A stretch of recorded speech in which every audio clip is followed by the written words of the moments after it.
Hello everyone, welcome back to Instant Release. Today I wanted to make a quick video as, a Redux version of my X-T1, Fujifilm X-T1 review that I made about 2 years ago. I wanted to make this updated, review because the situation about the X-T1 and my opinion about that camera has considerably changed in the last couple of years.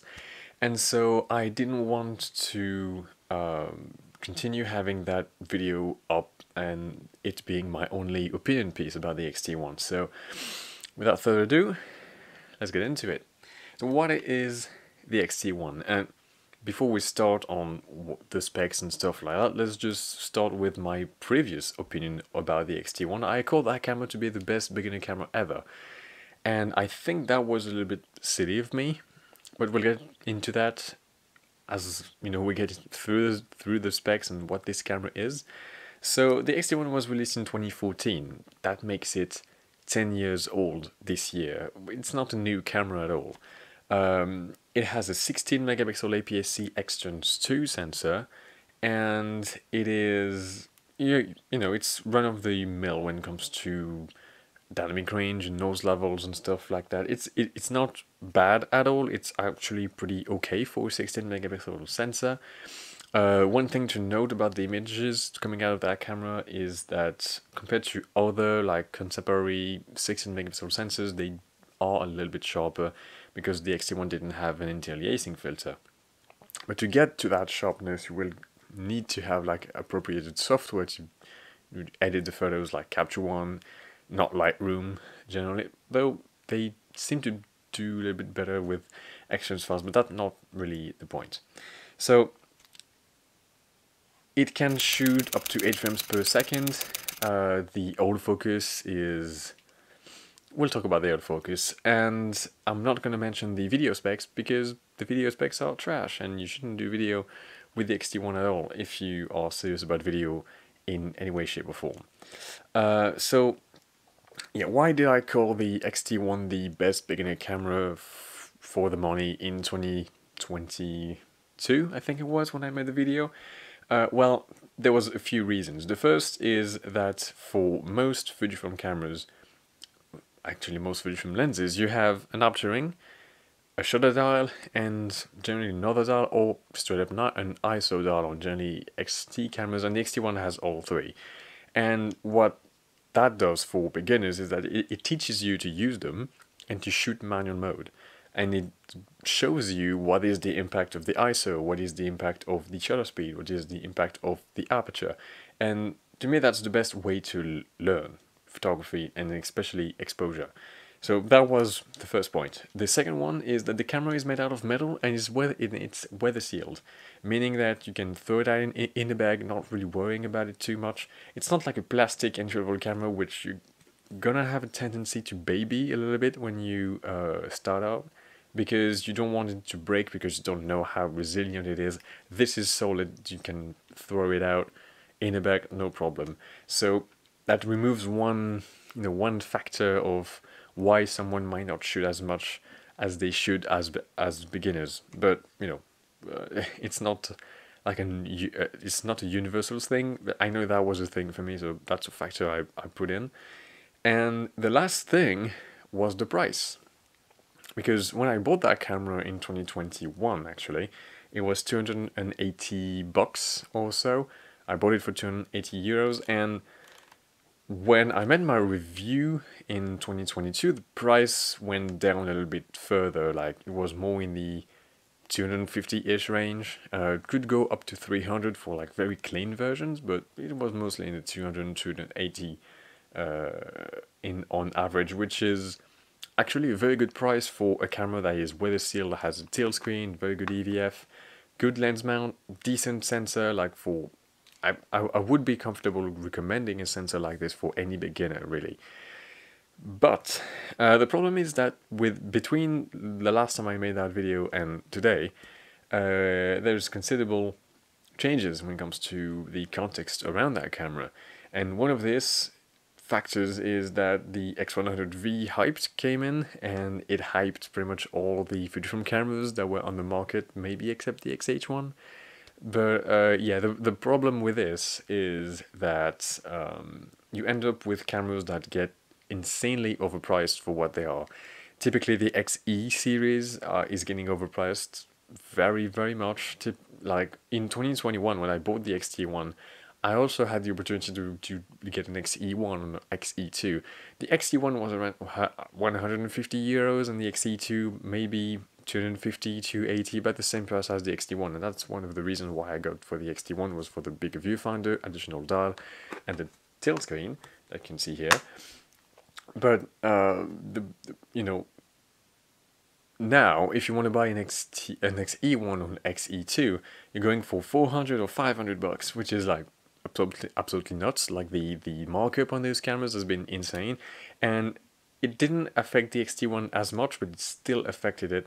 Now instead of paying around 280, 300 bucks for a pretty clean X-T1, you're going to pay like upwards of 400 bucks, which is less of an increase of price when it comes to the XE1 or XE2, but it's still a pretty large increase, and I definitely wouldn't recommend it for beginners.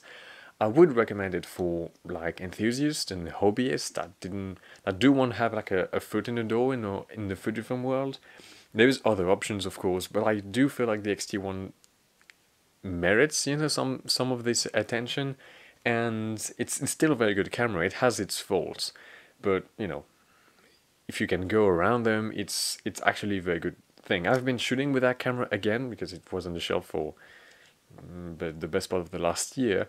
I've been shooting again with that camera for like a couple of weeks, and I'm really happy about the images I get out of it. I'm really happy about the performance, but that's because I'm an enthusiast, hobbyist, that bit of a tech nerd, and I know that this camera has limitations.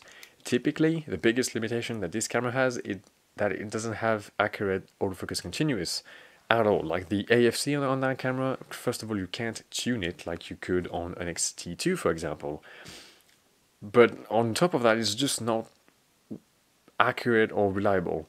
And so what I end up doing on the X-T1 is that I simply just use a autofocus single, and I do focus and recompose. And that's the only thing I do on that camera when it comes to autofocus. And preferably I even shoot manual focus on this, because the focus picking is quite okay, and there is a digital split image which works quite well. And you know, autofocus single or manual focus are the only two ways to focus on the X-T1. Autofocus continuous, if forget about it, is not even worth digging up. And speaking of things that are not worth digging up, well, there's the video performance. The X-T1 can shoot 1080p video, but it's so garbage. The image quality is so bad that just like, I shot a couple of clips with it, and it was so utterly garbage that I just like scrapped the video. I deleted it completely from my disk. It was a waste of disk space at this point. It's really not good. Okay, and this made me appreciate a little bit more the tremendous leap there was between the X-T1 and the X-T2 when it comes to the video side of things, because the X-T1 unusable. Even with the an external microphone, you didn't have a good sound, and there was lots of hissing and stuff like that. The dynamic range was absolutely horrendous, like the blacks crushed to, like the shadows crushed to blacks super easily, the highlights blown to clipped white just as easy, and it was just overall not. It's not even like not great video, it's like unusable video. And the X-T2 on the other hand, like completely kickstarted this whole YouTube channel. If I didn't have the X-T2, I wouldn't have even dip my toes into video or filmmaking or whatever. So, that's the huge difference between those two. And another difference, which I think would be even more interesting for beginners especially, is the fact that the X-T1 doesn't have any kind of reliable like phase detection or eye detection that works. That's also the case of the X-T2. But if I was to recommend a camera for a total beginner today, I would probably recommend something that has those features over something that don't. And this is a thing that doesn't have those features at all, and it's now in a price bracket where it's facing competition from other cameras which do have those things. And this is really like the nail in the coffin of the X-T1 is, yes, sure, it has like the nice dials and stuff like that, but I wouldn't recommend a camera that has those dials but doesn't have all the phase detection and the good video features over a camera that do have them but doesn't have the dials. You know what I mean? Like and it's not even like the camera has like another secret advantage or anything like that. It doesn't have like second SD slots. It doesn't have a particularly large battery.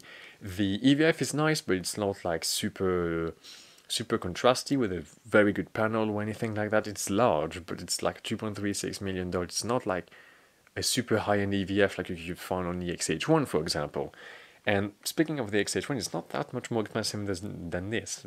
About a couple, like $150 more, and for $150 more, you get so much more camera. And for about the same price of this, you can get a Sony a6300, which is more comparable to my X-T2 when it comes to video and autofocus. For autofocus, it's even better than the X-T2 for about the same price as this.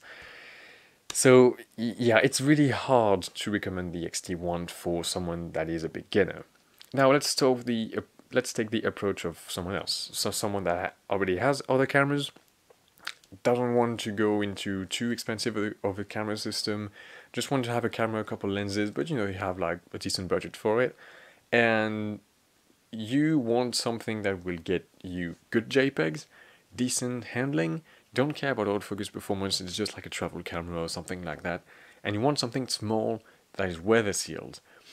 There are a few cameras that fit these descriptions, like the Olympus EM5 Mark II, for example, that fits this.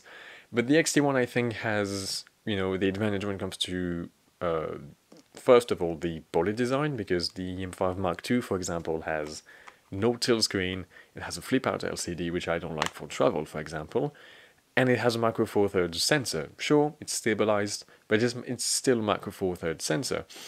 Whereas the X-T1 has an APS-C sensor of the same resolution, but you also have all of those like Fujifilm film simulations, like film recipes, custom settings, which are super nice to have when it comes to just a hassle-free experience when you're traveling. And I've used that camera as kind of an EDC camera.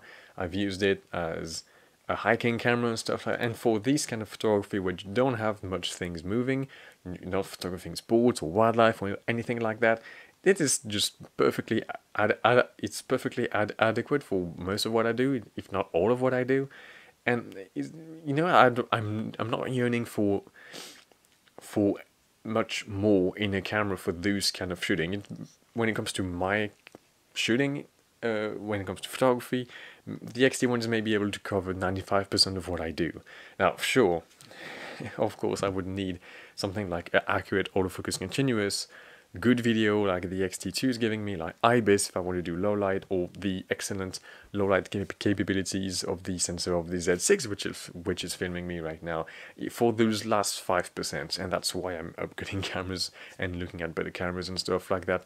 The Z6, which is filming me, by the way, is a camera that I don't think I would need more than what this camera is giving me. The autofocus continuous works, the phase detection works, the video is awesome, the IBIS is there, there's a good viewfinder. That's the camera which allows me to do 100% of what I want to do in photography.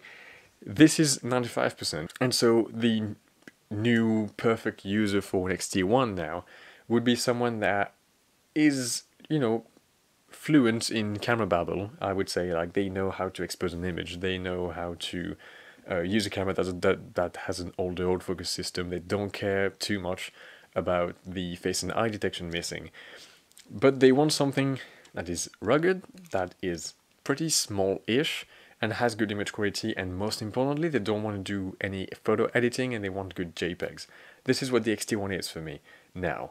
And I do not think that there is much on the market that could compete with the X-T1 too much. Like, sure, you could take a Sony or an Olympus camera, they're going to be about as small or smaller, and you're gonna get like about the same size when it comes to lenses and stuff like that. And sure, it's gonna be more than okay for this, but you know, the X-T1 I think is a great contender. So yeah, that's about all I wanted to say about the X-T1 when it comes to my opinion about this camera and how it has evolved with the new 2024 context around it. I think it's still a great camera, but I would not recommend it for beginner users. I would steer you towards something like a Sony a6300, for example, which is a much better camera, or if you don't have the budget, maybe an a6000 would be a better camera for you. The X-T1 would really be here for people that are a bit more seasoned photographers, you know, if that makes sense. So that's about it. I'll see you in the next one. See you guys.